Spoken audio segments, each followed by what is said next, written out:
नमस्कार, मैं हूं श्रद्धा। आप सभी का हार्दिक अभिनंदन करती हूं हमारे इस विशेष कार्यक्रम भविष्य दर्पण में, इस कामना के साथ कि आप सभी के जीवन में सुख, समृद्धि और शांति का वास हो। जीवन की जो इतनी सारी तकलीफें आपके जीवन में चल रही हैं वो हमेशा के लिए आपके जीवन से दूर हो जाएं। चलिए आज थोड़ा सा डिफरेंट टॉपिक पर बात करते हैं। आज बात करते हैं फेस रीडिंग यानी कि सामुद्रिक शास्त्र, समुद्र शास्त्र। आखिरकार ये है क्या, और क्या इसका हमारी कुंडली से कोई नाता है? क्या ऐसा है कि हमारे ग्रहों का हमारे जीवन पर जो प्रभाव पड़ता है उसकी साफ झलक हमारे चेहरे पर भी दिखाई देती है? इस बारे में हम चर्चा करेंगे। और साथ ही साथ कैसे जाने सामने वाले को, क्या हम भी फेस रीड कर सकते हैं या कुछ छोटे छोटे ऐसे संकेत हमें सामने वाले के चेहरे से दिखाई दे सकते हैं जिससे हम उसे जान सकते हैं, या फिर अगर सामने वाले की तरफ से कुछ भी ऐसा गलत हमारे साथ होने जा रहा है तो उसके प्रति भी हम थोड़ा सावधान हो सकते हैं। इसके अलावा आपके मन में कोई भी प्रश्न है, जीवन में है कोई भी समस्या, कॉल कर सकते हैं। नंबर्स बार बार आपके टीवी स्क्रीन पर फ्लैश किए जा रहे हैं। चलिए कार्यक्रम की शुरुआत करेंगे। सबसे पहले स्वागत करेंगे हमारे आचार्य यानी कि आचार्य जेपी सिंह जी का, जो कि रोग विशेषज्ञ हैं। जी हाँ, एस्ट्रो मेडिकल एक्सपर्ट हैं और कुंडली देखकर आपको बताते हैं कि इस रोग का समाधान कैसे आप कुंडली के माध्यम से, ग्रहों के माध्यम से कर सकते हैं। आइए उनका स्वागत करते हैं। आचार्य जी बहुत बहुत स्वागत है आपका। नमस्कार आचार्य जी। आज बड़ा डिफरेंट टॉपिक है। आज का टॉपिक है फेस रीडिंग। थोड़ा इंटरेस्टिंग भी है क्योंकि मेरे मन में बड़ी उत्सुकता है इसको जानने की कि क्या फेस रीडिंग के माध्यम से हम सामने वाले व्यक्ति को जान सकते हैं, पहचान सकते हैं? दूसरा प्रश्न जो मुझे लगता है बहुत अहम है कि क्या हमारे जो ग्रहों का जो प्रभाव हमारे जीवन पर पड़ रहा है उसकी झलक क्या साफ साफ हमारे चेहरे पर दिखाई देती है, या हमारे चेहरे पर कुछ संकेत आने लग जाते हैं, या सामने वाले के चेहरे पर कुछ संकेत आने लग जाते हैं? देखिए, सबसे पहले दर्शकों सादर प्रणाम और ओम गंगणपताय नमः। देखिए, जहाँ हम बात करते हैं अपने चेहरे मोहरे फेस की हम बात करते हैं तो सबसे पहली बात ये समझ लें कि पत्रिका के आधार पर, ज्योतिष के आधार पर हम उसे कहाँ से देखते हैं। हमारी पत्रिका का लग्न भाव जो है, प्रथम भाव जो है, वो हमारा फेस है, चेहरा है। इसी से हम देखते हैं कि यहाँ क्या सब कुछ घटित होने वाला है। अब निश्चित तौर पर हम चेहरे की एक चीज़ हम हमेशा बात कहते हैं कि चेहरा दिल का आईना है। अब चेहरा दिल का आईना है, ये बात क्यों कहते हैं? इस बात को आप सब जानते हैं कि जो आपके मन में है वो आपके चेहरे पे आ जाता है। चाहे आप दुखी हैं, चाहे आप सुखी हैं, चाहे आप खुश हैं, चाहे परेशान हैं, चाहे आप घमंड में चूर हुए जा रहे हैं, चाहे आप किसी भी रूप में आ रहे हैं, वो चेहरा आपका प्रदर्शित कर रहा है। स्वाभिमान भी चेहरे पे नज़र आता है और निराशा भी चेहरे पे नज़र आती है। तो निश्चित तौर पर ये चेहरे मोहरे की जो हम बात करते हैं तो ये हमें हर भाव की अभिव्यक्ति देता है। और हमारी पत्रिका का प्रथम भाव इस बात की अभिव्यक्ति देता है कि इस व्यक्ति का चेहरा कैसा होगा, गोल होगा, लंबा होगा, सुडौल होगा, कैसा होगा चेहरा। ये सारी चीज़ें हमें पत्रिका के प्रथम भाव से मिल जाती हैं। परंतु निश्चित तौर पर हमें सामने एक चीज़ तो क्लियर हो जाती है कि पत्रिका के साथ में हमारे फेस का जुड़ा होना और उसके बाद हमारे फेस पर कोई भी प्रश्न आना निश्चित तौर पर यह प्रदर्शित करता है कि हाँ, इन दोनों का तारतम्य कहीं ना कहीं है। दूसरी बात सबसे प्रथम कि जैसे हम अपने निजी जीवन में एक चीज़ का अनुभव करते हैं कि हम लोगों के चेहरों पर अलग अलग अभिव्यक्तियां देखते हैं या अलग अलग लक्षण देखते हैं और हम मन में ही सोचते रहते हैं जिन्हें नहीं ज्ञान। अब उसको हम इस तरह से आकलित करते हैं, पता नहीं इसकी आंखें बड़ी छोटी छोटी लगती हैं, इसके कान बड़े छोटे छोटे हैं, इसका नाक बड़ा छोटा है। हम ये सोचते तो हैं पर इनके लक्षणों का महत्व क्या है, इन चीज़ों से निकलता क्या है, अब ये सारी चीज़ें समझने योग्य हैं।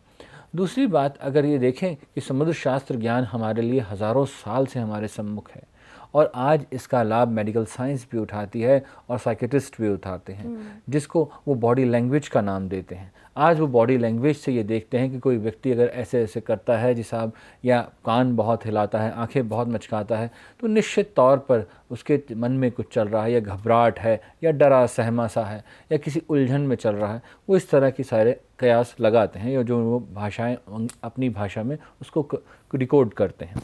अब हम फेस रीडिंग की बात करें या हम समुद्र शास्त्र की बात करें तो उसमें हर अंग के महत्व की बात करें तो आज अगर संक्षिप्त रूप में हम आगे पूरी हर चीज़ की बात करेंगे, आज दो ही अंग ले लेते हैं। सबसे पहली बात हम आँखों की बात कर लें, क्योंकि हम आँखों में ही डालते हैं सबसे आँखें।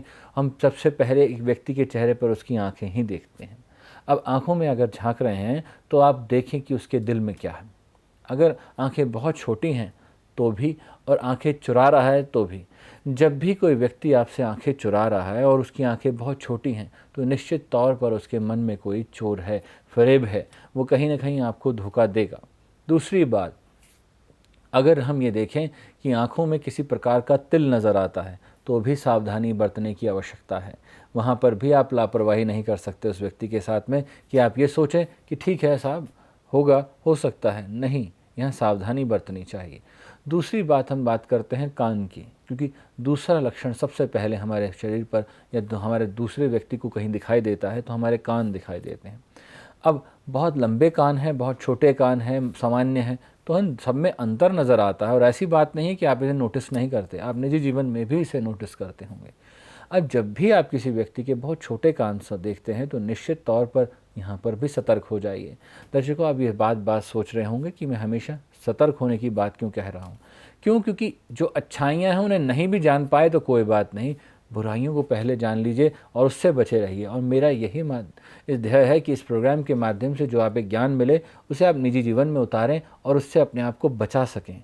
और किसी तरह की ठगी से, किसी तरह की चालाकी से, धोखे से आप बच जाएं तो हम ये सोचेंगे कि हाँ, ज्योतिष ने, समुद्र शास्त्र ने आपके लिए कुछ ऐसा कर दिया और हम आपकी कोई सेवा कर पाए। तो निश्चित तौर पर अगर आप किसी व्यक्ति के बहुत छोटे कान देखते हैं तो भी सावधान हो जाइए। ये व्यक्ति बहुत धूर्त होते हैं, चालाक होते हैं। जितने छोटे कान होंगे व्यक्ति उतना स्वार्थी होगा। दूसरी बात, मैं माफ़ी चाहूँगा अगर किन्हीं के छोटे हैं और वो ये सुन रहे हैं तो वो ये सोचेंगे कि हमें ये कह रहे हैं। ऐसा नहीं है। कई बार ये नियम विभाजित भी हो जाते हैं क्योंकि पत्रिका में और परिस्थितियाँ भी हैं। दूसरी बात, अगर आप देखें कि कान बहुत लंबे हैं तो निश्चित तौर पर वो व्यक्ति बहुत दिल का साफ है और साथ में ही निश्चित तौर पर वो यशस्वी होने वाला है। अगर इसके उदाहरण आप लेना चाहते हैं तो महात्मा बुद्ध, यहाँ गौतम की बात करें, महात्मा गांधी की बात करें, आप किन्हीं को उठा के देख लीजिए और इनके कान देखिए। आपको निश्चित तौर पर समझ में आ जाएगा जब आप महात्मा गांधी के कान देखेंगे। नाक से नीचे नज़र आएंगे आपको ये चीज़ें। तो जितनी यहाँ स्थिति ये नज़र आए आपको नाक से नीचे, आप समझ लीजिए कि ये आदमी बहुत दूर तक जाने वाला है, ये लंबी रेस का घोड़ा है। आप उसे इस तरह से मत आकिए। और कई बार हम ये कहते हैं तुम्हारे कान बड़े पतले हैं भैया, बहुत जल्दी सुन लेते हो। तो निश्चित तौर पर ये चीज़ें ध्यान दीजिएगा, वो व्यक्ति की श्रवण शक्ति बहुत अच्छी होगी। क्यों? क्योंकि अगर साइंटिफिकली भी सोचें तो निश्चित तौर पर वो वेव्स को रोक सकता है। तो इसलिए ख़ास तौर पे हम ये देखते हैं कि महिलाएं इन चीज़ों की चर्चाएं बहुत करती हैं, चेहरों को नोटिस करना, क्योंकि यहाँ पर सबसे ज़्यादा हम ये मानते हैं, साइंस भी मानती है कि यहाँ 6 सेंस लेडीज़ की सबसे ज़्यादा है और फेस पे सबसे ज़्यादा ध्यान देने का काम लेडीज़ का है। क्यों? क्योंकि वो इस चीज़ को नोटिस करती हैं कि किस चेहरे पर क्या भाव है। एक आदमी शायद अपनी परेशानी में, अपनी उलझन में, जल्दबाजी में इन चीज़ों पर ध्यान नहीं देता, पर एक लेडी इस चीज़ को बहुत आसान से देखती है। एक महिला हर चीज़ को बारीकी से नोटिस करती है। तो यहाँ पर ये सावधानियाँ मैं ये चाहूँगा कि महिलाओं के अगर काम आ सकें और वो इससे बच सकें तो बहुत अच्छा है जी। तीसरी चीज़ अगर आप चेहरे पे देखेंगे और वो आती है नाक, जिसकी हम बात करते हैं। हमेशा एक मुहावरा कहते हैं, तुम्हारी नाक बड़ी लंबी है, मक्खी नहीं बैठने देते नाक के ऊपर। ये जब बातें हम करते हैं ये जीवन में चतार्थ होती भी नज़र आती हैं। जितनी नाक लंबी होगी और पतली होगी व्यक्ति उतना स्वाभिमानी भी होगा और क्रोधी भी होगा। तो निश्चित तौर पर, और इससे अलग चीज़ें भी हैं, क्योंकि मैं अभी सिर्फ विशेषताएं दे रहा हूँ, इनकी कमियाँ भी हैं, खूबियाँ भी हैं, तो हम सारी चीज़ों का विस्तृत रूप से नहीं कर सकते क्योंकि समय का अभाव है। तो हम छोटी छोटी चीज़ें आपके सम्मुख रख रहे हैं। और कई लोग मेरे सम्मुख आके बैठते हैं, कहते हैं आचार्य जी हमारा फेस रीड करिए। मैंने कहा भाई ये कहने भर की बात है कि आप एक चीज़ सोच के देखिए कि आप एक कैमरे के आगे बैठे हैं और वो चल रहा है और उसके बाद आप कहते हैं कि आप हमारी रिकॉर्डिंग करिए। ऐसा होता नहीं, वो अपने आप स्वतः कर रहा है। आप एक्सरे मशीन के सामने खड़े हो जाइए, उसके बाद वो एक्सरे फ़ोटो लेता है तो आपको ये पूछने की ज़रूरत नहीं कि तुमने क्या देखा, वो सब कुछ निकाल लेगा आपके अंदर से। तो उसी प्रकार से जब आप मेरे सम्मुख बैठते हैं तो निश्चित तौर पर आपके जीवन का सारा सारांश वहाँ निकल कर आ जाता है। आपके मन में क्या चल रहा है वो भी समझ में आ जाता है। कई लोग एक सोचते हैं कि आचार्य जी को हम कुछ और बताएंगे और कुछ और मन में रखेंगे, तो वो गलती कर रहे होते हैं और हमें हंसी आती है कई बार कि हाँ ये व्यक्ति देखिए कैसे मूर्ख बनाने का प्रयास कर रहा है। पता है कि ये व्यक्ति झूठ बोल रहा है, फिर भी हम कई बार ये नाटक करते हैं कि ठीक है हाँ जो आप बोल रहे हैं वो सच बोल रहे हैं। तो ये समुद्र शास्त्र की गहराइयाँ हैं, जितना इसमें डूबते जाएं आपको प्रसन्नता होती है। परमात्मा का यथा ज्ञान जब हम लेते हैं तो निश्चित तौर पर बड़ी खुशी होती है कि अच्छा इससे ये भी पता लगता है, अच्छा ऐसा भी होता है। तो ये जब सारी चीज़ें हम सुनते हैं और जानते हैं तो निश्चित तौर पर इससे हमें बहुत लाभ मिलता है और जीवन में ये चीज़ें बहुत काम आती हैं और इससे सावधानी बरत के हम लाभ उठा सकते हैं। बिल्कुल, कई बार हम इन चीज़ों को बहुत ही छोटी-छोटी चीज़ें मानते हैं। हमको लगता है कि मतलब ये तो एक मामूली चीज़ है, लेकिन ये मामूली बिल्कुल नहीं है। हम सामने वाले को जान सकते हैं, परख सकते हैं। इसीलिए एक चीज़ हमने देखी है कि जिन लोगों की आँखें कंजी होती हैं, बूरी होती हैं, उनके लिए ज़रूर कहा जाता है कि थोड़ा-सा सावधान रहना है। ऐसे लोग बड़े चालाक प्रवृत्ति के होते हैं, ये धोखा दे सकते हैं, इन पर आप विश्वास नहीं कर सकते हैं। छोटी-छोटी चीज़ें जो हमारे बुज़ुर्ग हमें बताते थे, लेकिन अब थोड़े से हम कह सकते हैं कि हम मॉडर्नाइज़ हो चुके हैं, वेस्टर्न कल्चर को अपना चुके हैं, तो हम इन चीज़ों को भूलते जा रहे हैं। लेकिन हम नहीं चाहते कि आप इन चीज़ों को नज़रअंदाज करें, आप इन चीज़ों को भूलें। इसलिए इस कार्यक्रम से आप यूँ ही जुड़े रहें। पुनीत जी से बात कर लेते हैं। पुनीत जी नमस्कार, बहुत-बहुत स्वागत है। नमस्कार आचार्य जी। नमस्कार मैम। जी, नमस्कार जी, बोलें। डिटेल्स बताएं पुनीत जी। मैम मैं अपने बारे में पूछना चाहता हूँ। मेरा डेट ऑफ बर्थ है 22 जनवरी 1976, रात्रि के 9:05 और बर्थ प्लेस है दिल्ली। बताएं क्या जानना चाहते हैं पुनीत जी। मैडम आर्थिक परेशानी चल रही है काफ़ी, और कारोबार में भी काफ़ी परेशानी दिखती आ रही है। जी, किस चीज़ का बिजनेस है ये बता दीजिए। प्रॉपर्टी का बिजनेस है। प्रॉपर्टी का बिजनेस है जी। आपने बताया बृहस्पति में चंद्रमा की स्थिति, और जान लें कि बृहस्पति यहाँ षष्टम में है बंधु, तो निश्चित तौर पर धन हानि या धन में किसी न किसी प्रकार की कमी। दूसरी बात अगर यहाँ देखें पत्रिका के माध्यम से, कि यहाँ सबसे पहली बात जब आप प्रॉपर्टी का बिजनेस करते हैं तो आपको ये नॉलेज होनी चाहिए कि मेरी पत्रिका में मंगल की स्थिति क्या है। अगर मंगल सुदृढ़ नहीं है तो निश्चित तौर पर आप यहाँ पर बहुत ज़्यादा इसमें सफलता हासिल नहीं कर सकते। अगर आप देखें तो यहाँ पर मंगल की स्थिति ये है कि रोहिणी नक्षत्र में बैठे हुए हैं। अब रोहिणी नक्षत्र चंद्रमा का नक्षत्र है बंधु। अब ऐसी स्थिति में ये बात समझ में आ जाती है कि वह वृषभ राशि में जब ये युति बनाएंगे तो ये प्रॉपर्टी में बहुत अधिक सफलता नहीं देते, क्योंकि ये लिक्विड काम में काम करने की बात करता है। प्रॉपर्टी की बात आती है जहाँ स्थिरता होती है। तो निश्चित तौर पर दूसरी चीज़, अगर प्रॉपर्टी में एक और चीज़ इंडल्ज कर लें या जोड़ दें तो वो क्या आती है, कमीशन करना, कमीशन लेना वहाँ से। अब वो कमीशन लेने वाली अगर बात करें तो शनि पीड़ित है आपकी पत्रिका में। जब मंगल और शनि की स्थिति बहुत ज़्यादा सुदृढ़ ना हो तो प्रॉपर्टी के बिजनेस में सफलता नहीं मिलती। तो ऐसी स्थिति में घबराएं बिल्कुल ना, मंगल और शनि दोनों को ठीक कर लें, आपको निश्चित तौर पर सफलता मिलेगी। एक नित्यपति हनुमान जी के 12 नाम का जप करें और सायंकाल पूर्व उत्तर मुख होकर हनुमान चालीसा का पाठ करें। निश्चित तौर पर मित्रों ये ध्यान रखें, जो भी हनुमान चालीसा का पाठ करते हैं तो सायंकाल में और ख़ासतौर पे उत्तर मुख होकर करें, क्योंकि हनुमान जी का वास उत्तर में है। कृपया इन बारीकियों को अगर आप ध्यान देंगे तो आपकी पूजा फलीभूत होगी। आप किसी भी मुख में खड़े होकर पूजा करें तो कोई दिक्कत वाली बात नहीं है, भगवान हर जगह हैं ये हम मानते हैं, पर हर देवता को एक स्थान विशेष दिया गया। तो अगर उस महत्ता को आप समझ लेंगे तो निश्चित तौर पर वो काम जल्दी हो जाएगा। आप मुझे आवाज़ पीछे से लगाएं या सामने से, मेरे कानों में आवाज़ तो आ रही है, पर आप सामने से लगाएंगे तो मैं जल्दी सामने देख लूँगा, पीछे मुड़ने में शायद मैं सोचूं या दिक्कत होगी मुझे। तो वैसे ही एक देवता के लिए भी है कि आप अगर वहाँ उनके मुख होकर बैठें और उनकी आराधना करें तो निश्चित तौर पर बहुत जल्दी लाभ मिलेगा। दूसरे, हनुमान जी के मूंगे के हनुमान जी बनाकर उनको प्राण प्रतिष्ठित करके अभिमंत्रित करके स्थापित करें तो निश्चित तौर पर उससे भी आपको लाभ होगा। और यहाँ अगर कर सकें तो 14 मुखी रुद्राक्ष को धारण करें, अभिमंत्रित कर कर। सावन का महीना है, इसमें निश्चित तौर पर आपको पूर्ण लाभ मिलेगा। तो अगर इन छोटी छोटी बारीकियों को अगर आप समझ लेंगे और इनसे लाभ लेना चाहेंगे तो ये जिस व्यवसाय में है, इस व्यवसाय में ही आप, मैं उम्मीद करता हूँ ज़्यादा नहीं तो इतने तो कर लेंगे कि लोगों को लोन देने लायक बन जाएं। तो इतना ज़रूर कर लीजिए कि आप ये छोटी छोटी चीज़ों का ध्यान दीजिए। मित्रों, एक सबसे बड़ी बात क्या होती है, हमारी पत्रिका में कोई भी योग हो, कोई भी ऐसा दोष हो, हम उनका उपाय अगर सावधानी और श्रद्धा से कर लें तो निश्चित तौर पर बड़ी से बड़ी समस्या समाप्त हो सकती है। पर होता इससे विपरीत है। होता क्या है कि हम उपाय जान तो लेते हैं, या तो निराश होकर बैठ जाते हैं, जो हमने पहले सुना कि मेरी पत्रिका में ये कमी है, या हताश हो जाते हैं इस चीज़ को कि यार जीवन में कुछ हो तो रहा नहीं है, इससे भी क्या हो जाएगा। तो ये जो एक सोच है निश्चित तौर पर ये आगे नहीं बढ़ने देती। तो आप जब भी कोई उपाय बताया जाए या पत्रिका का जब भी आप आकलन कराएं तो हर चीज़ को बारीकी से सुने और समझें, तो निश्चित तौर पर आपको उसका पूर्ण लाभ होगा ही होगा। बिल्कुल, तो छोटी छोटी बातों का ख्याल आपको रखना है पुनीत जी। ज़रूर जो चीज़ें हैं, जो समस्याएं हैं वो ठीक हो जाएंगी। दिल्ली में आप रहते हैं तो एक बार पर्सनली आप कंसल्टेंसी ले लें, क्योंकि क्या होता है कि समय बहुत कम होता है हमारे पास, और इस आधे घंटे के हमें समय में बहुत सारी कॉल्स भी लेनी होती हैं, कुछ बातें जो कि मैं रोज़ाना यही सोच कर आती हूँ आचार्य जी यहाँ पर कि आज एक कुछ नया चीज़ जानने को मिलेगी, कुछ नया जानने को मिलेगा जो हमारी लाइफ से जुड़ा हुआ है। और थैंक यू कहना चाहूँगी कि आपके माध्यम से ये हो रहा है कि हमें कुछ नई नई चीज़ें, ज्योतिष ज्ञान मिल रहा है और जीवन को समझ पा रहे हैं, जीवन को निखार पा रहे हैं आपके माध्यम से। तो आप बहुत बेहतर होगा एक बार व्यक्तिगत तौर पर जाकर मिल लें, अपने दिल की बात भी आप बहुत अच्छे से कह पाएंगे, तो अपने दिल की बात भी कह पाएंगे और साथ ही साथ एक नई राह भी आपको मिल पाएगी। नंबर्स बार बार आपके टीवी स्क्रीन पर फ्लैश किए जा रहे हैं। ऋषि जी हैं दिल्ली से, बात कर लेते हैं। ऋषि जी नमस्कार, बहुत बहुत स्वागत है आपका। जी नमस्कार। जी बताएं। नमस्कार जी, नमस्कार जी, बताएं डेट ऑफ बर्थ, टाइम बोलिए। 1988। फिर से बताएं। 1 मई 1988। 1 मई 1988, 1 सितंबर 1988। 1 मई 1 मई। हाँ जी। समय बताएं। सुबह 9:59।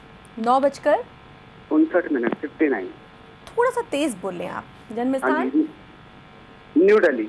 न्यू दिल्ली। क्या जानना चाहते हैं ऋषि जी? मैम मैं होटल इंडस्ट्री से हूँ। मैं ये पूछना चाहता था कि क्या ये लाइन मेरे लिए आगे सुटेबल रहेगी आगे जा करके, और अब्रॉड जाने के चांस कब तक हैं कुंडली में, या है या? देखिए प्रभु, एक चीज़ बताऊं मैं आपको, आपकी पत्रिका बहुत सुंदर है और आप में कॉन्फिडेंस की बहुत कमी है। क्यों पता नहीं, मुझे समझ में नहीं आ रहा, इतने डरे सहमे घबराए से क्यों हैं आप? हिम्मत रखिए, मांगलिक पत्रिका है और लग्न में मंगल है, और ऐसे व्यक्ति अकेले लड़ सकते हैं। पूरी फौज के साथ अकेला लड़ने का दम है आपके अंदर। और यहाँ पर अगर बात करी जाए, आपकी जो दशा है, शनि की दशा और बुध का अंतर, होटल इंडस्ट्री आपके लिए बिल्कुल परफेक्ट है। इसको आप बिल्कुल ये ना सोचें कि मैं गलत रास्ते पे हूँ। रहा सवाल आपको अब्रॉड जाने की, जहाँ तक आप बात करते हैं, तो मैं ये समझता हूँ कि ये जो बुध की दशा है ये थोड़ा सा दिक्कत कर रही है, कम्युनिकेशन गैप पैदा कर रही है। यहाँ पर केतु के बाद जैसे ही शुक्र आएंगे 2015 तक, तो निश्चित तौर पर सारे बात बन जाएगी। और जो ग्रह आपसे थोड़ा सा विपरीत चल रहे हैं, जहाँ थोड़ी गड़बड़ी हो रही है, उसके लिए एक छोटा सा काम आप जरूर कर लें। और वो क्या करना है वो ध्यानपूर्वक सुन लें। अब सबसे बड़ी बात, यहाँ बुध की हमने बात करी, बुध का अंतर, बुध द्वादश में बैठा है बृहस्पति के साथ। बुध के लिए कहा जाता है कि नपुंसक ग्रह है। ये जहाँ बैठता है, जिस स्थान पर बैठता है, जिस राशि पर बैठता है, जिस ग्रह के साथ बैठता है, उसकी नेचर अडॉप्ट कर लेता है। अब ऐसी स्थिति में बृहस्पति के साथ में वृषभ राशि में बैठना निश्चित तौर पर एक बहुत बड़ी सुदृढ़ स्थिति नहीं है। तो इसके लिए एक छोटा सा उपाय आप जरूर कर लें। अगर आकर मिल लेंगे तो मैं इसके लिए आपको थोड़ा विस्तृत से बता दूंगा, पर अब आप टीवी के माध्यम से जुड़े हैं तो हमारा फ़र्ज़ है आपको यहीं से बताना कि आप पन्ने के गणपति अभिमंत्रित कर कर धारण कर लें, बुध को और बलि कर लें। इस जो खाने की इंडस्ट्री है, फूड इंडस्ट्री है, इसमें बुध का सबसे बड़ा रोल है। तो बुध को मजबूत करना आपका पहला फ़र्ज़ है। दूसरी बात है, यहाँ अगर आपने ये नहीं करते हैं तो इसमें थोड़ी सी आपको दिक्कतें 4 गुना बढ़ सकती हैं। आप जो अब्रॉड जाने की बात करते हैं, इसके लिए शुक्र को बलि करिए। और साथ में एक काम और करिए कि यहाँ पे जो पत्रिका में मैं एक चीज़ और देख पा रहा हूँ कि आपकी पत्रिका में शुक्र सूर्य के साथ में है। तो एक चीज़, घर की स्त्रियों का आदर करिए, जितना हो सके माता की सेवा करिए, बहनों माताओं को प्यार पूर्वक बुलाएं, जरा कटुता वचन ना प्रयोग करें, और ख़ास तौर पे उन्हें कोई ना कोई भेंट उपहार देते रहें समय समय पर।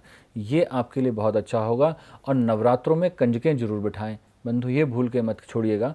ये आपके लिए एक सुनहरा अवसर अब आ रहा है। आने वाले समय में जब कंजकें बिठाने का समय आएगा तो ज़रूर बिठाइएगा। और जो मैंने आपको पहले चीज़ बताई, बुध को बलि जरूर करिएगा, अन्यथा ये सारी समस्याएं और हो सकती हैं। बाकी आपके वैवाहिक जीवन को और थोड़ी सी प्रोफेशनल लाइफ में और जो दिक्कतें हैं उनकी मैं जानकारी यहाँ नहीं दे पाऊँगा, तो ये क्योंकि समय का अभाव है। बहुत सारी चीज़ें होती हैं, जब हम कुंडली खोलते हैं तो 12 भाव हमारे सामने आ जाते हैं और दिल करता है हम आपको ये भी बताएं वो भी बताएं, बट सॉरी नहीं बता पाते। समय का अभाव होता है क्योंकि, और जो दिल्ली के लोग हैं उनके लिए तो देखिए एक बहुत अच्छा अवसर आप लोगों के पास है। आप जा सकते हैं, आप मिल सकते हैं। चलिए दिल्ली के बाहर के जो लोग हैं उनके पास तो फिर भी कहने को ये बात है कि हम इतनी दूर कैसे आए, हम नहीं आ सकते या मजबूरियां हैं। हालांकि जब हालात बहुत ख़राब हो जाते हैं तो फिर ये लगता है कि कहीं से भी कोई ऐसा व्यक्ति मिल जाए जिसके माध्यम से हम अपने लाइफ की परेशानियों को दूर कर लें।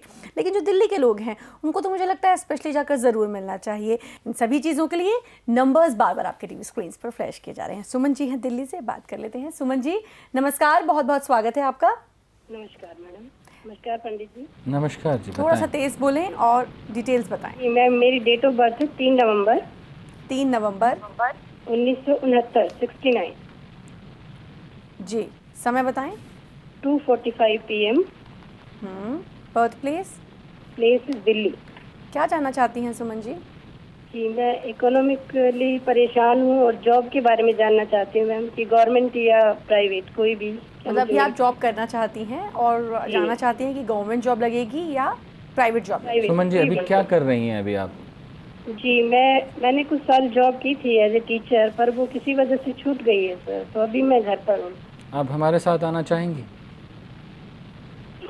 जी, क्योंकि आपकी पत्रिका में एक बहुत सुंदर चीज़ है बहना। वो क्या है? बृहस्पति दशम में बैठा हुआ है। ऐसा व्यक्ति ज्योतिष के कार्य में बड़ी अच्छी रुचि लेता है और ज्योतिष के कार्य में बहुत अच्छी सहायता कर सकता है। तो मैं ऐसे लोगों की तलाश में रहता हूँ जो ज्योतिष का आदर करते हों और उसके साथ जुड़ सकते हों। तो निश्चित तौर पर अगर आप चाहती हैं तो आप हमारे कार्यालय में संपर्क कर सकती हैं। बाकी रहा सवाल आपकी प्रोफेशनल लाइफ की बात करें तो बृहस्पति यहाँ पीड़ित भी हैं, तो ये प्रोफेशनल लाइफ में थोड़ी दिक्कत देते हैं। तो छोटा सा एक उपाय आप जरूर करना शुरू करिएगा इस बृहस्पतिवार से। केसर का तिलक करना शुरू कर दीजिए। और यहाँ पर आपकी पत्रिका में केतु लग्न में पीड़ित हैं, तो ड्यूल नेचर ना अपनाइएगा। तो ड्यूल नेचर से क्या होता है, मैं करूँ ना करूँ। जैसे सपोज आज आपको ये गोल्डन चांस मिला, आपको हमने सीधा कहा कि आप आइए। अब जब आपको कहा गया और उसके बाद आप सोचते रहें घंटों बैठकर, तो इसका कोई औचित्य नहीं है और उसका कोई इलाज नहीं है। क्योंकि जीवन में हमेशा सुनहरे मौके एक ही बार आते हैं, बार बार नहीं आते। तो आप प्रयास करिए अपने जीवन में कि कभी भी कोई भी ऐसी चीज़ आती हो तो उसमें कन्फ्यूज़न ना लेके बैठें। न केवल इस बारे में बात कर रहे हैं, हम हर जीवन के हर स्टेप पे आपसे कह रहे हैं कि कभी भी कन्फ्यूज़न मत रखिए अपने जीवन में। जब भी आप कन्फ्यूज़न रखेंगे निश्चित तौर पर वहाँ पर आपका बनता काम बिगड़ जाएगा, और ये होता है आपके साथ में। इसलिए कृपया इन चीज़ों को ध्यान दीजिए, इन बारीकियों को ध्यान दें, आपको निश्चित तौर पर लाभ मिलेगा। छोटी छोटी बातें इनका आप ख्याल रखें जो आपको बताई हैं आचार्य जी ने। और बहुत खुशी हुई आचार्य जी मुझे ये बात सुनकर कि आप हर तरीके से तत्पर रहते हैं कि सामने वाले की जो परेशानी है वो दूर हो जाए, चाहे वो किसी भी तरह हो, चाहे ज़रिया कुछ भी हो, लेकिन अगर दूर हो सकती है तो दूर हो। जैसे आपने अभी इनकी कुंडली देखी और आपने कहा दशम भाव में बृहस्पति विराजमान है, और ऐसे लोग एस्ट्रोलॉजी के लिए बहुत तत्पर रहते हैं, उसके लिए बहुत ईमानदार रहते हैं। तो इसमें आपको लगा कि हाँ मुझसे जुड़ना चाहिए। अगर मैं आमतौर पर देखूँ तो मुझे नहीं लगता कि कोई और अगर आपकी जगह हो तो इस चीज़ को वो बोलेंगे और इस चीज़ के लिए कहेंगे। लेकिन ये बहुत खुशी की बात है कि आप इस तरीके से सुमन जी आपको समस्या से निकालना चाह रहे हैं आचार्य जी।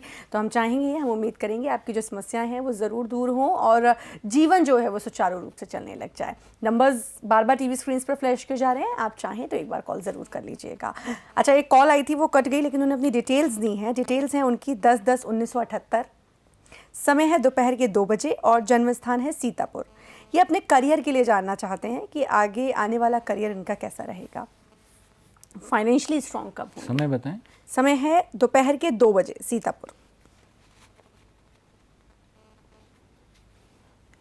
देखिए, यहाँ फाइनेंशियली स्ट्रांग होने की जहाँ तक बात आती है, इस पत्रिका के माध्यम से मैं ये देखता हूँ ये पत्रिका पहले से ही बहुत अच्छी पत्रिका है। गजकेसरी योग है, शुक्र दशम में स्वराशि है, बुध के साथ में, मंगल के साथ में।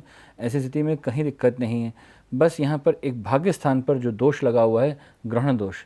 तो मेरे मित्र, आपकी पत्रिका में जो ग्रहण दोष है, कृपया इसका निराकरण अवश्य करा लीजिएगा। सूर्य राहु की ये युति जब तक आप शांत नहीं करेंगे तो निश्चित तौर पर आप जान लीजिए आपके जीवन में यश कीर्ति आपको नहीं मिलेगी। दूसरी बात, यहाँ पत्रिका में जो हम देख पा रहे हैं कि मंगल और शनि की स्थितियों को हम मजबूत करें, क्योंकि शनि यहाँ अष्टम में बैठे हुए हैं। व्यक्ति को दीर्घायु तो रखते हैं पर साथ में कोई ना कोई रोग दे देते हैं। तो इसलिए ख़ास तौर पे एक चीज़ ध्यान रखिएगा, आप कहीं वृद्धाश्रम में जाकर जरूर दान करें, सेवा जरूर करें। अगर ये कर सकें तो बहुत अच्छा है। और अपने घर के बुजुर्गों को आदर सबसे पहले करें, उनका ध्यान रखें। मैं कई ऐसे लोगों को जानता हूँ जो वृद्धाश्रम बना के बैठे हुए हैं पर अपने बुजुर्गों का ध्यान नहीं रखते हैं, क्योंकि हम हमेशा से देखते आए हैं कि किसी प्रकार से किसी की सहायता हो। जैसे अभी हमने एक चीज़ आपके सामने रखी कि हाँ, जैसे कोई कह रहा है कि हमारे पास जॉब नहीं है, तो हमने कहा आइए।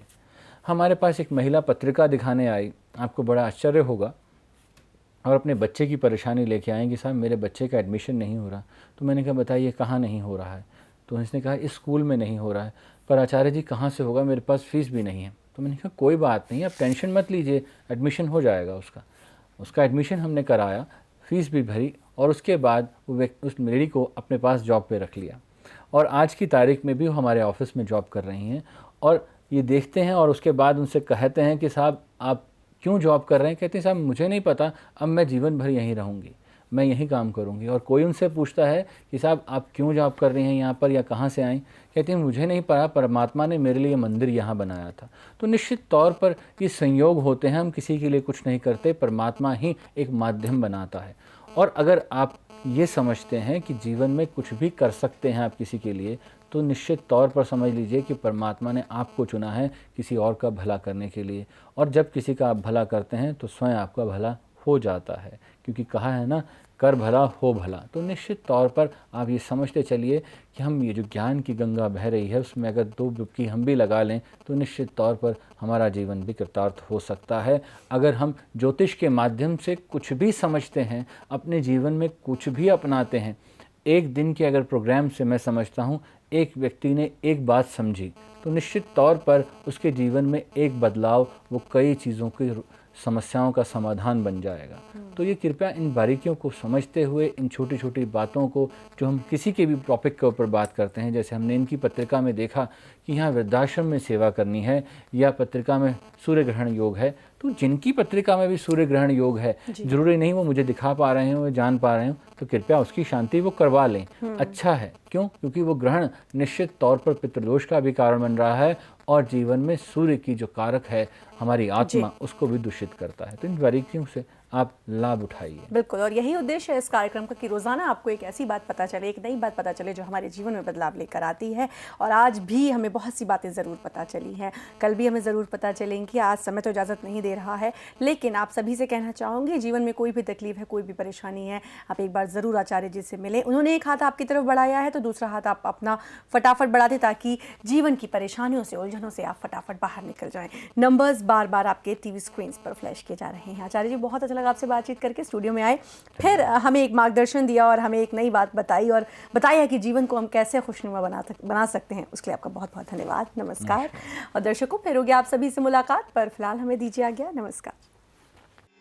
यदि आप एस्ट्रोमेडिकल संबंधी उपाय चाहते हैं या वास्तु विजिट के लिए आचार्य जेपी सिंह जी को आमंत्रित करना चाहते हैं तो संपर्क करें 09811558158, 09910296999, 09212259996, 09278427313, 09868065666। हमारा पता है 2/81 NWA क्लब रोड, पंजाबी बाग, न्यू दिल्ली 26। हमारा ईमेल आईडी है jp_astro123@rediffmail.com। हमारी वेबसाइट है www.acharyajpsingh.com।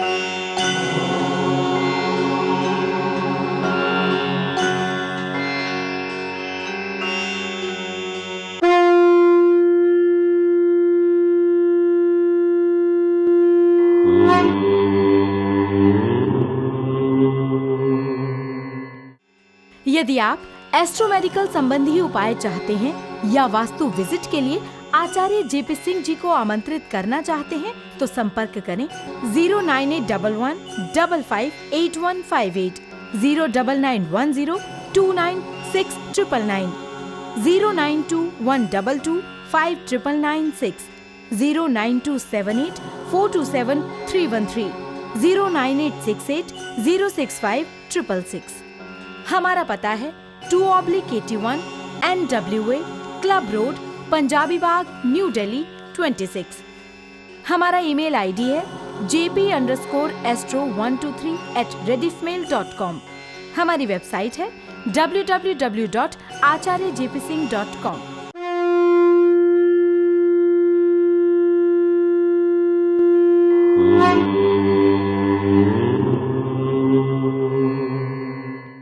नमस्कार, मैं हूं श्रद्धा। आप सभी का हार्दिक अभिनंदन करती हूं हमारे इस विशेष कार्यक्रम भविष्य दर्पण में, इस कामना के साथ कि आप सभी के जीवन में सुख, समृद्धि और शांति का वास हो, जीवन की तकलीफें आपके जीवन से हमेशा के लिए दूर हो जाएं। जैसा कि आप सभी जानते हैं, इस कार्यक्रम की खासियत कि रोजाना कोई एक ऐसे विषय पर बात करते हैं जो एक अनोखा विषय होता है। आज हम बात करेंगे उन बच्चों के बारे में जिनका माता पिता से वियोग हो जाता है, माता पिता से बिछड़ जाते हैं, चाहे रीजंस कुछ भी हो कि मम्मी पापा का डाइवोर्स हो गया है या माता पिता नहीं रहे, इस दुनिया में नहीं है, और भी बहुत सारे रीजंस हो सकते हैं, कारण कुछ भी हो।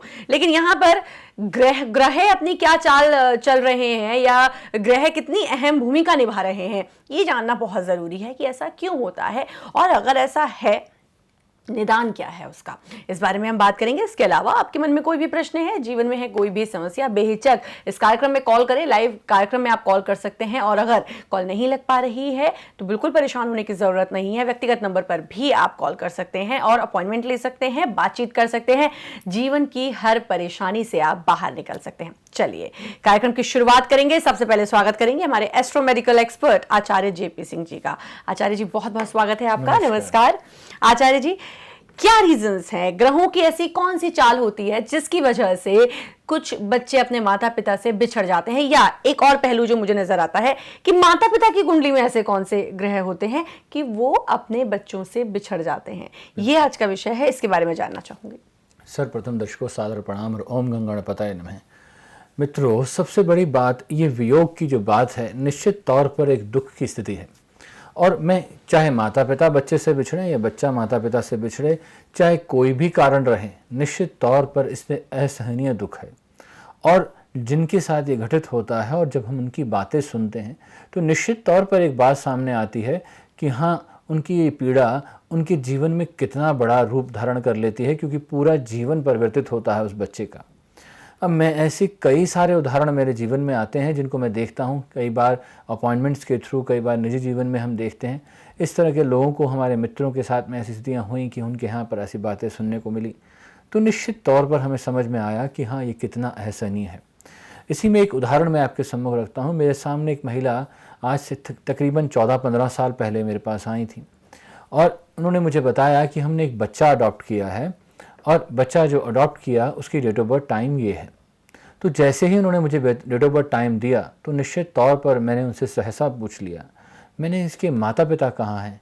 कहते जी यहीं दिल्ली में हैं, हम भी दिल्ली में हैं, वो भी दिल्ली में हैं।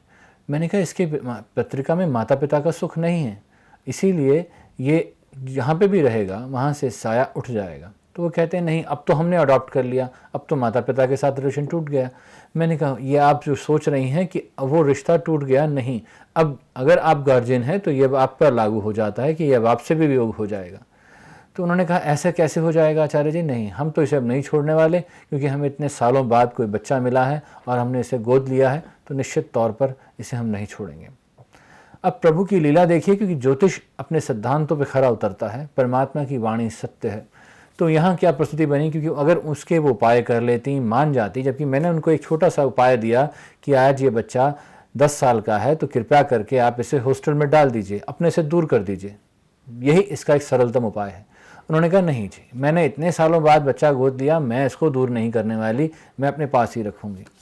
अब परिस्थिति ये बनती है कि 6 महीने ही नहीं बीते इस चीज़ को, बात को, और उनके पति का निधन हो जाता है। अब पति का निधन हो गया, वो बहुत परेशान हुई, मेरे पास आए। मैंने कहा क्षमा चाहूँगा, प्रभु की वाणी सत्य होती है, ज्योतिष कभी झूठ नहीं बोलता, मैं गलत हो सकता हूँ पर ज्योतिष कभी गलत नहीं होता। अब उन्होंने फिर भी मेरी बात नहीं मानी, और हमें बाद में पता लगता है कि वो भी नहीं रही, और बच्चा फिर अनाथ हो गया, और उसके बाद उसके माता पिता ने भी उसको अडॉप्ट नहीं किया और उसको किसी और को दे दिया। तो निश्चित तौर पर उस बच्चे की परिस्थिति देखिए, उसकी मानसिकता क्या रही होगी कि वो दर दर भटक रहा है और उसके साथ ऐसा हो रहा है। अब उसकी पत्रिका में ऐसी क्या युतियाँ थीं, अगर हम उस पर नज़र डाल लें तो हमें ये बात पूरा मसला समझ में आता है। उस बच्चे की पत्रिका के दशम भाव और चतुर्थ भाव की परिस्थिति ऐसी थी कि दोनों ही अष्टम भाव में व्याप्त थे। अब दोनों ही अष्टम में चले गए, और मुसीबत उससे बड़ी ये हो गई कि यहाँ पर अष्टम की ही दशा शुरू हो गई, अष्टम में बैठे ग्रह की ही दशा शुरू है। तो ऐसी स्थिति में बच्चे के लिए भी मार्केट शुरू हो गया और माता पिता से वियोग कराता चला जा रहा है। तो निश्चित तौर पर जब भी संतान का भाव आपकी पत्रिका में पंचम भाव है, पंचम अगर पीड़ित हुआ तो निश्चित तौर पर आपका संतान के साथ वियोग पैदा करेगा। और अगर बच्चे की पत्रिका में चतुर्थ दशम पीड़ित है तो वो माता पिता से वियोग प्राप्त करेगा। अब उदाहरण के लिए कई बार डाइवोर्स जैसी परिस्थितियां उत्पन्न होती हैं, तब ऐसी क्या परिस्थिति है, क्योंकि दोनों में से एक के पास वो बच्चा रहने वाला है। अब वो दोनों में से किसके पास रहेगा ये देखने योग्य है कि पत्रिका में दशम ज़्यादा बली है कि चतुर्थ ज़्यादा बली है। कई लोग मुझे पास आते हैं, खास तौर पे महिलाएं आती हैं कि साहब मेरे पास मेरा बेटा या बिटिया है और क्या ये मेरे पास ही रहेगा, क्योंकि हमारा डिवोर्स फाइनल होने वाला है और बच्चे की कस्टडी के लिए इसके फादर जो हैं बहुत प्रयास कर रहे हैं और मैं बच्चे को खोना नहीं चाहती। ऐसी स्थितियों में निश्चित तौर पर माता पिता और उस बच्चे के लिए बड़ी कश्मकश हो जाती है। और कई बार तो मैं बच्चों से ही पूछ बैठता हूँ, बेटा आप क्या चाहते हो? कहते हैं मैं इन दोनों से किसी से भी अलग नहीं होना चाहता, अब इन दोनों की लड़ाई में हम फंस गए हैं। ऐसी जब परिस्थिति सुनते हैं तो निश्चित तौर पर रोना आ जाता है कि उस बच्चे की हृदय पे क्या बीतती होगी कि वो बिना बात के, जैसे एक कसाई बकरी को ले जाके काट देता है वैसे ही कट गया वो। अब वो कहाँ जाए, अब उसको कोई चारा नज़र नहीं आता। अब ऐसी परिस्थिति में ही मैं एक उदाहरण और लेता हूँ। मेरे सम्मुख एक महिला आई और उन्होंने कहा कि मेरे पति मेरी बच्चियों को लेकर 10 साल पहले अमेरिका जाके सेटल हो गए हैं। अब अमेरिका सेटल हो गए हैं तो निश्चित तौर पर मैं उनसे ना मिल पा रही हूँ, ना जा पा रही हूँ, ना मेरे पास वीज़ा है और मैं कैसे उन बच्चियों को देखूँ। अब टेक्नोलॉजी इतनी एडवांस है और थोड़ा सा परमात्मा ने ये कृपा करी कि मुझे टेक्नोलॉजी का बहुत शौक़ है, तो मैं फेसबुक ऑपरेट करता हूं। तो मैंने फेसबुक पे जाकर उनसे कहा कि आप प्लीज़ मुझे बताएं आपके बच्चे का नाम क्या है, आपकी दोनों बेटियों का नाम क्या है, आपके हस्बैंड का नाम क्या है। तो जैसे उन्होंने मुझे सारी डिटेल्स दी तो मैंने उनको सर्च किया। जब सर्च किया तो निश्चित तौर पर कुदरत ने हमारा साथ दिया, उनके हस्बैंड की फ़ोटो हमारे सामने आ गई और उन्होंने पहचान लिया कि हाँ ये मेरे हस्बैंड हैं। और उसके बाद वहाँ दोनों बिटियाँ उनके साथ में खड़ी थी और उनको जब वो दिखाई तो वो ज़ार ज़ार रोने लगी। आप यकीन मानिए मैं इस टाइम भी मेरे रोंगटे खड़े हो जाते हैं वो दृश्य देखकर, और वो स्क्रीन को ही चूमने लगी, कहती हैं मेरी बच्चियाँ मुझे मिल गई। तो ऐसी परिस्थितियाँ निश्चित तौर पर बहुत हृदय में वेदना उत्पन्न करती हैं और निश्चित तौर पर उन बच्चों के लिए और माता पिताओं के लिए बहुत पीड़ादायक है। इनसे बचा जा सकता है और मैं ये चाहता हूँ कि किसी के साथ ये वियोग की परिस्थिति ना उत्पन्न हो, क्योंकि मैं ये समझता हूँ ये वियोग कितना असहनीय है मैं समझ सकता हूँ, क्योंकि मैं देखता हूँ, अनुभव करता हूँ जीवन में। तो मैं ये समझता हूँ कि अगर आप इसके लिए कुछ प्रयास कर सकते हैं तो सबसे सर्वप्रथम प्रयास क्या करें कि जब विवाह की परिस्थिति उत्पन्न हो रही है तो विवाह के मिलान के समय ही पंचम, चतुर्थ, दशम, एकादश सबकी गणना बड़े ध्यानपूर्वक करें। और उसके बाद जब विवाह के उपरांत संतान उत्पत्ति होती है और एक मूर्खता हम करते हैं, जिसको हम ये मूर्खता यहाँ शब्द इस्तेमाल कर रहे हैं, माफ़ी चाहेंगे, क्यों कि हम वहाँ क्या करते हैं, वहाँ ये करते हैं कि साहब बच्चे की पत्रिका को हम 6 साल बाद बनवाएंगे, 3 साल बाद बनवाएंगे। हमारे यहाँ जन्म लेते बच्चे का पत्रिका नहीं बनाई जाती। मैं उनसे अक्सर ये कहता हूँ, यहाँ तो हमारे ज्योतिष में सिद्धांत है आधान समय का गणना करने का, यहाँ पर डिलीवरी टाइम तक निकाला जाता है और आप बच्चे की पत्रिका ही नहीं बनवाना चाहते। ये क्यों गलती कर रहे हैं? क्योंकि अगर बच्चे की पत्रिका में कोई भी गड़बड़ी है, वो माता पिता के साथ संयोग नहीं बना पा रहा, कोई वियोग की स्थिति है, माता पिता के लिए भारी है, बच्चे के लिए कुछ घटना घटित होने वाली है, आप सबका आकलन करके उसकी प्रकृति के द्वारा उसको सुरक्षित कर सकते हैं और उसके आने वाले कल को सुरक्षित कर सकते हैं। आप समझ सकते हैं कि हाँ यहाँ ऐसी कोई वियोग की परिस्थिति तो नहीं है, कल को कोई ऐसी घटना तो घटित नहीं होने वाली है। उदाहरण के लिए कोई बच्चा गंडमूल है और आप कहते हैं कि हम 3 साल बाद पत्रिका बनाएंगे या 6 साल बाद पत्रिका बनाएंगे, तो क्या होगा? यहाँ तो 40 दिन का विधान है कि गंडमूल की पूजा 40 दिन में हो जानी चाहिए और आप 6 साल बाद करेंगे, तो निश्चित तौर पर उतने दिन तक आप भी पीड़ा में रहेंगे और वो बच्चा भी। तो कृपया ये भूल ना करें, इस तरह की लापरवाहियाँ ना करें। और ये सारा आकलन करके, ये सारा जब डाटा आप इकट्ठा करते हैं तो इसकी रिसर्च वर्क में आपको एक चीज़ समझ में आ जाती है कि हाँ ये बच्चा अगर इस तरह के वियोग की परिस्थिति में, तो इसके क्या उपाय किए जा सकते हैं। हम उन उपायों से उस बच्चे का वो वियोग टाल देते हैं और निश्चित तौर पर हमारा जीवन सुखमय हो जाता है। जी, तो यानी कि ये चीज़ें बहुत अहम होती हैं और हम कुंडली के माध्यम से इनको जान सकते हैं। और ये जो परिस्थितियाँ बनती हैं हमारे सामने, इन परिस्थितियों से बच सकते हैं? पहले ही अगर शादी के समय लड़के और लड़की की कुंडली मिलाते समय इन बातों पर भी गौर कर लिया जाए तो शायद आने वाले समय में इस परिस्थिति का सामना आपको नहीं करना पड़े। खैर, अगर ये परिस्थितियां आ भी गई हैं आपके सामने तो अब इनका भी निजात है, और किस प्रकार निजात होगा ये मैं ज़रूर जानूंगी। लेकिन कॉलर्स वेट कर रहे हैं। रजनीश जी दिल्ली से बात कर लेते हैं। रजनीश जी नमस्कार, बहुत बहुत स्वागत है आपका। श्री राधे आचार्य जी, नमस्कार। मैंने अपने बेटे के बारे में पूछना है। हाँ बताएं जी। उसकी डेट ऑफ बर्थ है 15 अगस्त 1995। 15 अगस्त 1995 12:43 PM 12:43 12:43 दोपहर के। जन्म स्थान दिल्ली। क्या प्रश्न है बताएं। इसके कैरियर के लिए पूछना है आचार्य जी। मेडिसिन से रिलेटेड काम करना चाहता है, अच्छा, तो ये कर सकता है? इसके कैरियर के लिए पूछना। बिल्कुल कर सकता है बंधु, ऐसी कोई चिंता वाली बात नहीं है। पर मुख्यतः एक बात ध्यान रखिएगा, यहाँ पर एक चीज़ जो मुझे थोड़ा सा भयभीत करती है, जो प्रश्न आपने किया उससे हट के बोल रहा हूँ। यहाँ सूर्य और शुक्र की प्रस्थिति दशम भाव में निश्चित तौर पर पिता के लिए बहुत अच्छे संदेश नहीं देती। तो यहाँ पर इन चीज़ों का ध्यान देते हुए शुक्र का उपाय जरूर कराइएगा। दूसरा, यहाँ पर जो आप मेडिसिन की बात कर रहे हैं, क्योंकि शुक्र की ही महादशा है और शुक्र में बुध का अंतर है, तो निश्चित तौर पर मैं ये समझता हूँ यहाँ पर शुक्र में मंगल का अंतर है, और शुक्र में जब मंगल का अंतर आता है तो निश्चित तौर पर जीवन में बहुत सारे परिवर्तन देता है। और एक परिवर्तन की बात तो आप कर ही रहे हैं, तो मैं दूसरी चीज़ की तरफ इंगित कर दूं कि इसको बहुत दूर मत भेजिएगा किसी काम के लिए या किसी भी चीज़ के लिए, काम कोई एग्ज़ाम या किसी टेस्ट या किसी कोर्स के लिए। तो इसलिए अपने जितना नज़दीक रखेंगे, इसका ध्यान रखेंगे, इस समय को थोड़ा निकाल लें। ख़ास तौर पे अक्टूबर तक का समय है, वो बहुत अच्छा रहेगा। मित्रों देखिए, जहाँ हम बात मित्रता, प्रेम, प्यार, संतान, इन सब में बीच में करते हैं, तो एक संबंध हमारे सम्मुख आ जाता है। और इन संबंधों की प्रगाढ़ता को समझते हुए एक चीज़ समझ में आती है, वो ये आती है कि हम एक दूसरे के लिए बने हैं, हम एक दूसरे को संजो के रखते हैं, संभाल के रखते हैं। और इसी केयर और इन सारी चीज़ों के बीच में परमात्मा ने ये जो रिश्ते बनाए हैं वो इसीलिए बनाए हैं कि मुश्किल की घड़ी में हम एक दूसरे का साथ दे सकें। और जब कोई आपका अपना परेशानी में हो या आपका मित्र हो, चाहे कोई रिश्तेदार हो, तो आपका फ़र्ज़ बनता है कि आप चाहे उसकी सहायता जाके वहाँ परोक्ष रूप में ना कर सकें, अप्रत्यक्ष रूप से भी आप उसकी सहायता कर सकते हैं। अगर मान लीजिए आप मानते हैं, आप जानते हैं, तो आप पत्रिका के आकलन के द्वारा उसकी सहायता कर सकते हैं कि भाई इसको ये फलां समस्या है, इस वजह से ये परेशान है, तो इसका समाधान क्या है।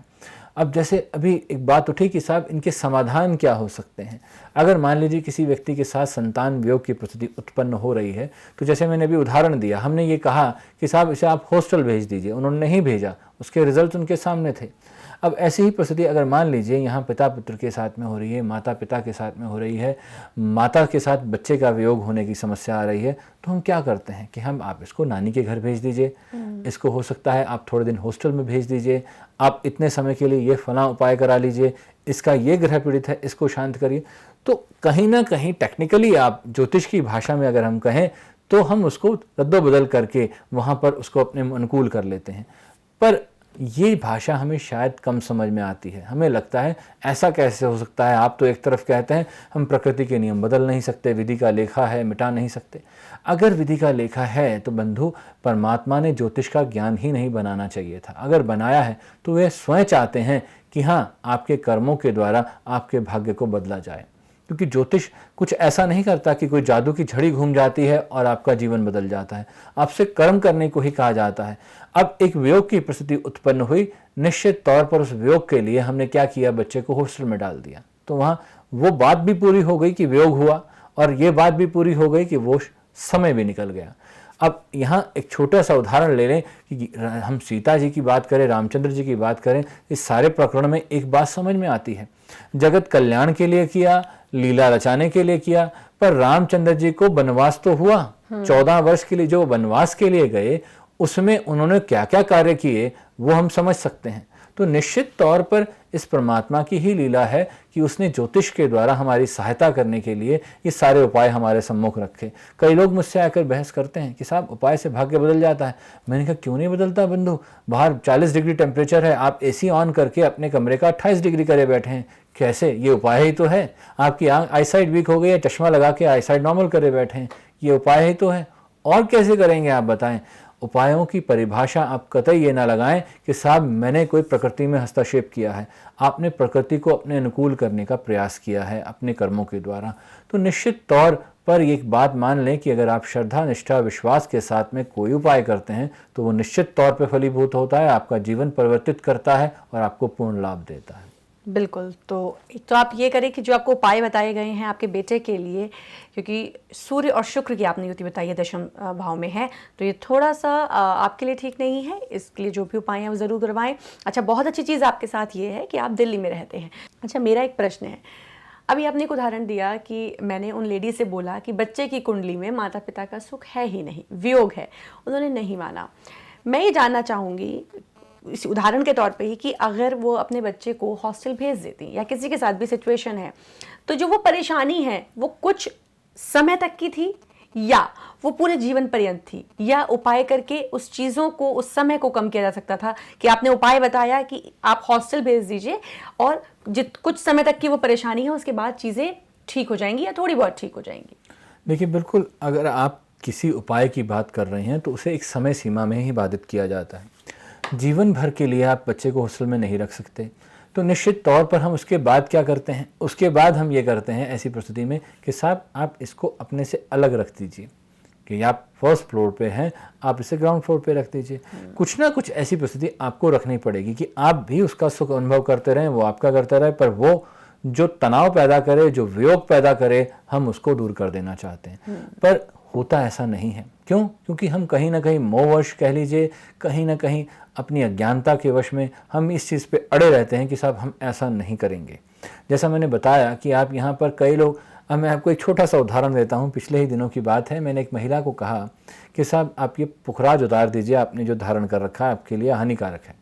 तो मुझसे क्या कहती हैं जी, इस पुखराज को पहन के तो मेरी शादी हुई, इस पुखराज को पहन के तो मेरी संतान हुई, अब इसी को उतार दूं। तो मैंने कहा आप क्या कहना चाहते हैं, ये उतार देंगे तो संतान भी चली जाएगी और पति भी चले जाएंगे? ऐसा नहीं है, आप उतार दीजिए इसे। उन्होंने नहीं उतारा। मैंने कहा अब ये आपको दिक्कत देनी शुरू कर देगा। क्यों? क्योंकि इसका समय जा चुका है। वो नहीं मानी। थोड़े दिनों बाद मेरे से आके कहती हैं कि साहब मेरी कमर में बहुत दर्द है। मैंने कहा आपका वेट कितना बढ़ गया है, आप बताएं। कि साहब कम से कम तकरीबन 20 किलो वजन बढ़ गया है मेरा। मैंने कहा क्यों बढ़ गया है? अब बृहस्पति, वृद्धि का पति, पुखराज जहाँ हमारे बॉडी के अंदर फैट भी बढ़ाता है, हमें ये बात ध्यान में रखनी है कि जो लोग भी पुखराज धारण कर रहे हैं उनकी बॉडी में फैट कंटेंट बढ़ेगा। ये 99% चांसेस सबके साथ हैं। 1% ऑप्शनल केस है कि शायद आप वर्कआउट करते हैं या आप लाइफ टाइम में कुछ और ऐसा कर रहे हैं जिसकी वजह से, या आपकी बॉडी में ऐसी टेंडेंसी नहीं है कि फैट अडॉप्ट करता हो, पर 99% चांसेस होते हैं कि वो फैट बढ़ाएगा ही बढ़ाएगा। तो अब इस चीज़ में जब लापरवाही है कि जब हमने समझाया फिर भी नहीं समझना चाहते, तो अब इस चीज़ का क्या इलाज है? कौन सी भाषा में ये कहा जाए कि साहब ये लाभकारी है, ये हानिकारक है? क्योंकि आपने अपने लिए अपने मिथ्स बनाए हुए हैं जिन पे आप इम्प्लीमेंट करते हैं। अगर आप उनसे बाहर नहीं आना चाहें तो हम कुछ नहीं कर सकते हैं। हम तो सिर्फ ज्योतिष की भाषा ही बोल सकते हैं, परमात्मा की इस वाणी का प्रयोग करके आपको सचेत कर सकते हैं। जो जागृत हो जाते हैं वो लाभ उठा लेते हैं और जो नहीं होते वो परेशान होते हैं, दुखी होते हैं। पर मैं तो यही कामना करूंगा कि हर व्यक्ति के जीवन में सुख आए, हर व्यक्ति सुखी रहे और जीवन समृद्धियों से भर जाए और किसी प्रकार का कोई वियोग किसी के जीवन में ना आए। बिल्कुल। तो आप थोड़ा सा इन चीज़ों को समझें। देखिए, खाना हमारे सामने रखा है, बन गया, सामने आ गया आचार्य जी, लेकिन खाएंगे हम ही। तो एक दिन कोई आपको खिला देगा, चलिए प्यार से, लेकिन बार बार कोई आपको नहीं खिलाएगा, उसको खाना आपको खुद ही पड़ेगा। ऐसे ही हम ये कर सकते हैं कि रोज़ाना आपको सचेत करते रहें, रोज़ाना आप तक बात पहुंचाते रहें कि भाई जीवन की समस्याओं का अंत हो सकता है, आप खुश रह सकते हैं, लेकिन आपको अपना कदम ज़रूर बढ़ाना होगा, आपको अपना हाथ ज़रूर बढ़ाना होगा और जीवन की परेशानियों से बाहर निकलना होगा। आई एम सॉरी, लेकिन आचार्य जी मैंने कुछ लोगों को देखा है वो रोज़ाना एक रोना रोते हैं, मैं बहुत परेशान हूँ, मेरे जीवन में इतने कष्ट हैं, मेरे जीवन में ऐसा हो गया, मेरे साथ ही ऐसा क्यों होता है, मैं तो इतनी पूजा भी करता हूँ, मेरे साथ ही, मैंने किसी का बुरा नहीं किया। ये लगातार लाइन्स हैं जो रटी हुई, वो बोलते ज़रूर हैं, लेकिन फिर जब उनसे पूछा जाए कि तुम यहाँ गए थे, बहुत से लोग मेरे साथ के ऐसे हैं कि जाते हैं एस्ट्रोलॉजर्स के पास जाते हैं, लेकिन जब वो उनको जो उपाय दिए जाते हैं वो करते नहीं है, बस जाते हैं, थोड़ी देर उनको लगता है पॉजिटिव हो गए, आ जाते हैं। तो आप कर क्या रहे हैं उन परेशानियों से बाहर निकलने के लिए? बहुत खूब, आपने जो बात कही उस पर मुझे एक बात याद आ गई, और बात ही क्या याद आ गई, मैं उस पूरे वृत्तांत को आपको सुना देना चाहता हूँ। कहते हैं कि एक बार एक व्यक्ति बड़ा परेशान दीनहीन बैठा और रो रहा था कि पैर में जूता चुभ रहा है, छाले पड़ गए हैं। तो हमारे जैसे किसी मूर्ख मित्र ने उसे सलाह दे दी कि भाई ये जूता उतार दो, जिससे इतना दुख मिलता है, क्यों पहने बैठे हो। वो कहते हैं साहब आपने क्या बात कह दी, ये जूता तो मैं कतई नहीं उतार सकता। कहते क्यों। कहते जो इसमें सुख और जो आनंद है वो दुनिया के कहीं नहीं है मेरे को। कहते हैं एक तरफ तुम रोना रो रहे हो कि मुझे दुख हो रहा है, दर्द हो रहा है, असहनीय है, छाले हो गए हैं, और दूसरी तरफ कहते हो जो इसमें सुख है वो कहीं नहीं है। कहते हैं तुम्हें नहीं समझ आएगा, ये मुझे ही पता है। तो उन्होंने कहा क्या समस्या है आपको। कहता है जीवन में बहुत सी समस्याएं, बेटी ब्याही थी, घर वापस आ गई है, बेटे का विवाह नहीं हो रहा है, नौकरी उसके पास नहीं है, आर्थिक तंगी है, बीवी रोज लड़ती है, मैं बीमार हूँ। तो ये सारी समस्याएं हैं, पर जो सुख इसमें है वो कहीं नहीं है। तो उसने पूछा ऐसा क्यों भाई। तो उन्होंने कहा कि साहब इस छाले के दर्द से, इस जूते के दर्द से मैं ये सारे दर्द भूल जाता हूँ और इसी में मगन रहता हूँ। तो शायद कई बार उन लोगों के साथ भी ऐसा होता है जो ये सारे रोने रोते हैं, मैं आज आचार्य जी के पास गया, मैं आज उनके पास गया, सब कुछ किया। आपने क्या किया। हमने कुछ नहीं किया। क्यों। जैसे कई बार हमने एक कहावत सुनी होगी कि साहब खेत में हमने बीज नहीं डाला, खाद डाली, पानी डाला, और उसके बाद हम कहते हैं सर फसल नहीं होती है। तो वही ये चीज़ है जी। लेकिन बुरा तब लगता है कि जब आप जाते हैं, आप ज्योतिष को अपनाते हैं और फिर आप कोसते भी हैं कि भाई ज्योतिष में कुछ नहीं रखा है। लेकिन जरा ध्यान से इस बात को आज सोचिएगा कि क्या आपने उन उपायों को उतनी शिद्दत से किया, उस तरीके से किया जो आपको तरीका बताया गया था। क्योंकि ज्योतिष के माध्यम से हम ये कहते हैं कि ये ज्योति है, ये आंखें हैं, तो इसके माध्यम से आप अपने जीवन को बहुत ही सुचारू रूप से चला सकते हैं। लेकिन आपके प्रयासों की बहुत जरूरत है। नंबर्स फटाफट नोट कर लीजिए, अपॉइंटमेंट ले लीजिए और फिर देखिए जीवन की परेशानियां कितनी जल्दी आपके जीवन से दूर होती हैं। बहुत अच्छा लगा आपसे बातचीत करके आचार्य जी, बहुत सुंदर जानकारी दी हमेशा की तरह स्टूडियो में। बहुत बहुत धन्यवाद। नमस्कार। और दर्शकों फिर होगी आप सभी से मुलाकात, पर फिलहाल हमें दीजिए आज्ञा। नमस्कार। यदि आप एस्ट्रोमेडिकल संबंधी उपाय चाहते हैं या वास्तु विजिट के लिए आचार्य जेपी सिंह जी को आमंत्रित करना चाहते हैं तो संपर्क करें 09811 558158, 09910 29699, 09212 5996, 09278 427 313, 09868 065 666। हमारा पता है 2/81 NWA क्लब रोड, पंजाबी बाग, न्यू दिल्ली 26। हमारा ईमेल आईडी है jp_astro123@rediffmail.com। हमारी वेबसाइट है www.acharyajpsingh.com।